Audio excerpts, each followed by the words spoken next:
car.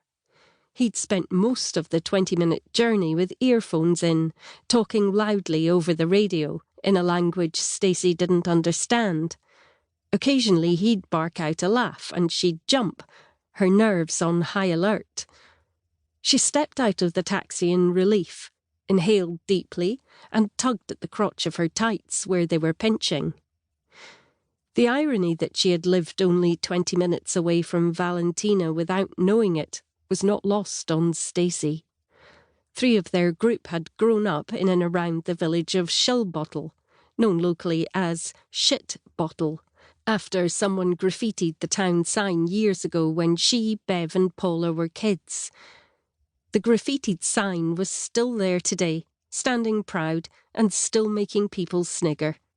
Every time it was replaced by the council, the graffiti came back. Valentina had been the odd one out, the stranger who had burst into their lives in their last year at university. All bright colours and wild Italian hair. Stacey had spent the years after graduation trying to get as far away from Valentina as possible. And yet here she was, 20 minutes down the road after all that.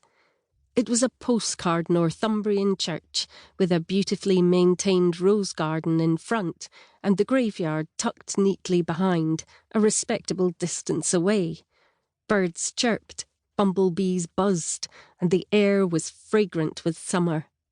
It was twee and English, and everything Valentina was not.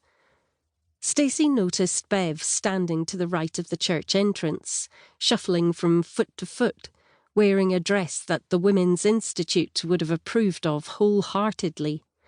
Bev had not noticed her yet, so Stacey had a moment to take in the sensible, flat, slip-on black shoes and neatly blow-dried helmet of hair.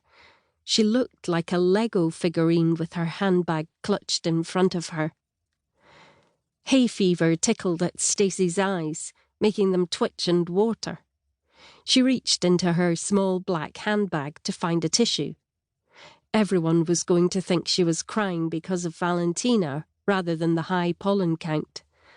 Stacey's bag was a pewter colour with a bright pink leopard print strap. Not really funeral friendly, but it hadn't crossed her mind to change it for something more subtle. She found a packet of tissues and pulled it out, snagging her little finger on her house keys at the same time.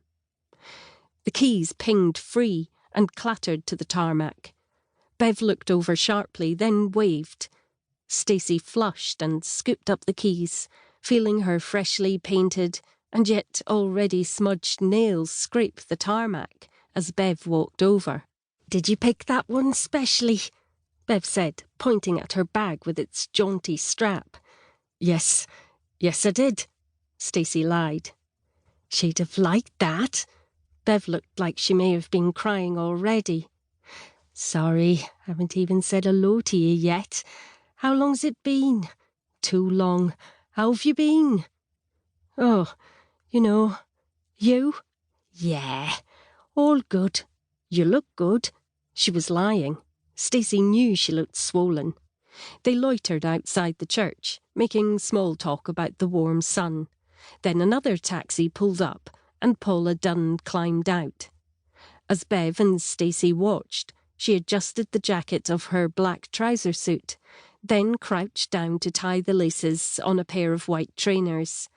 Her hair was still very short and no nonsense, tucked behind her ears.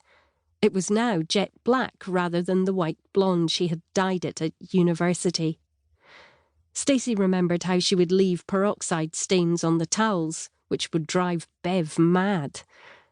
Stacey's own hair hadn't changed that much in the 30 years since university, other than the invading army of grey that was marching across her scalp. It was still long, but only because she had never had the will or budget to get to a hairdresser.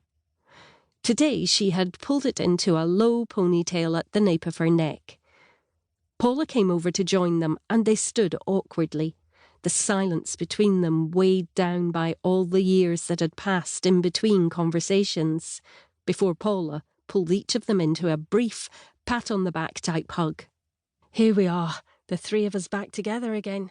How long's it